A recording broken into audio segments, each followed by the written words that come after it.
First of all, the EPAC TV News welcomes everyone. Haukiba Manipuri Puarishin Hangan Yang with the Ningto Masama Lingjel Manabyu Manipuni Yaknabaki Lang the Tukibaki Madam Sing Oin the Tingni Hibisi, Lamdam Asik Akang Hishing Hena Kangadun Ladam Lagani Kale. Asigumba Tong Chitra Super Sahicha the Manipuki Ningto Oiduna Pankiba Pamahiba Garibani was Ningtogi Matunda. Palakpan Ningtori Shindagi or Kibaki Kudam Kayam Lady Hibi. Pamhaibana Ningto Matam Mamang the Palamba Ningtori singing Mang the Toydok and Dr. Maming Kiba Amadi, Laipak Kunjau Lejau Kiba Ningtori sing Karadang Palabada, my dingu Kiam Banito, my dingu Muyam Banito Amadi, my dingu Kagi Ngamba, Kagem Banito Pano Yai.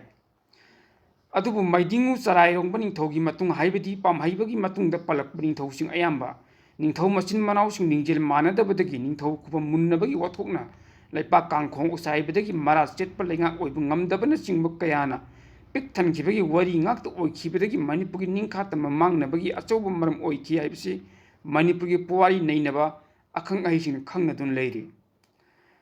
Nasigi Manipuki Pak Chow was the Tankai and a Manipuki Matamamaganito, Kiambaki Matangi Puari Nainabadaki, Kangmangam Nabasunga City, State a Sigim Yam Manipuki Monkey Lamkaya Siki Kanaruda. Lamdam Masik Yellow Missing a pain at the Badaki Ningdol Pomnaduna, Nasigi Midon Lady.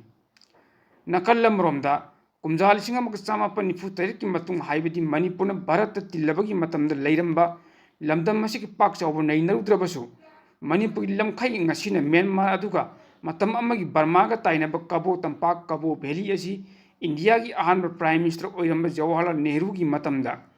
Barma the Pito Kibetaki Manipuki Lamgi Saru. Kang Pichin Kibaki worrying a sick Manipur Miam Kangi. Indiagi Prime Minister Jawaharlal Nehru, Indiagi Oina Kurungsana Bigdam Andaman and the Nicobar Island Bo. Matamadu Burma Lepak the Low Roga Kabo Belibuna, Burma the Pito Kibaki Indiagi Oina Mangjab Latrabaso, Manipur Oina de Puariga Sagona Kabo Beli Burma the Pito Kibasina. Nasig State a sick Mangjabotana Manipuki Tungi Mirolsing, Marway Lamdamasik Yellow Missing Oina di, Matam Chupaki Oina Mangjabini Hibisi. Nasigi Mirol na Kangnari.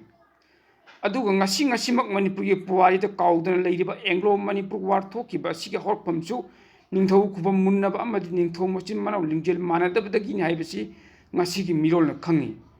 Maram Kam Goshi Labor Maram na Kunmatoi Super Saicha Asida, Manipuri Puari the Kaudan Lehuraka the Hoki Kumza 2023 Nasi Power Lloyd River, Manipur upon my Satam Kahan Taxilib Asida Kan Ngamnaba.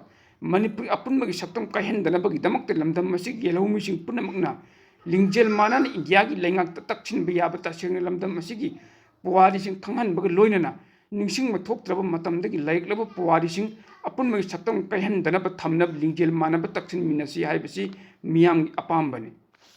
Miyangi mit nakong oihanjariba EPAC TV News Cyber News Networking YouTube channel amadi FB page asibu like subscribe amadi follow tawbiduna support tawbiyo loinana tungkoina miyamgi seba tawba ngamnanaba adongi mamal yamlaba suggestion taramna okchari